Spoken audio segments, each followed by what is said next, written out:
এবার যুক্তরাষ্ট্রের একটি সংস্থার ২০২৫ সালের বার্ষিক প্রতিবেদনে উত্থাপিত ভারতীয় গোয়েন্দা সংস্থা র-এর বিরুদ্ধে নিষেধাজ্ঞা আরোপের সুপারিশে ক্ষুব্ধ প্রতিক্রিয়া জানিয়েছে নয়াদিল্লি।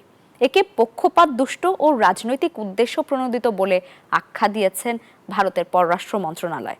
প্রতিবেদনটিতে র-এর বিরুদ্ধে আনা হয়েছে ধর্মীয় স্বাধীনতা লঙ্ঘনের অভিযোগ।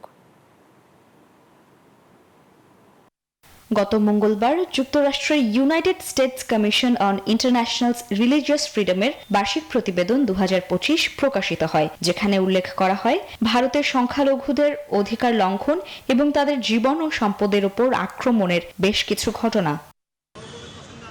এই ঈদে জামা জুতো অ্যাক্সেসরিজের ডিসকাউন্ট।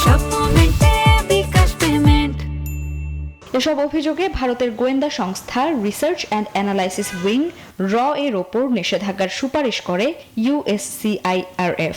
প্রতিবেদনটিতে ২০২৩ সালে নিউ ইয়র্কে মার্কিন শিখ নাগরিক হত্যা চেষ্টায় র-এর একজন কর্মকর্তা ও ভারতের ৬ জন কূটনীতিকের জড়িত থাকার অভিযোগ আবারও সামনে আনে মার্কিন সংস্থাটি। এর প্রতিক্রিয়ায় বুধবার এক কঠোর বিবৃতি দিলেন ভারতের পররাষ্ট্র মন্ত্রণালয়ের মুখপাত্র রণধীর জয়সওয়াল। সেখানে ওই প্রতিবেদনটিকে পক্ষপাত দুষ্ট ও রাজনৈতিক উদ্দেশ্য প্রণোদিত বলে আখ্যা দেন তিনি। আরও বলেন, তথ্য বিকৃত করা হয়েছে প্রতিবেদনে, এটি একটি রাজনৈতিক এজেন্ডা মাত্র।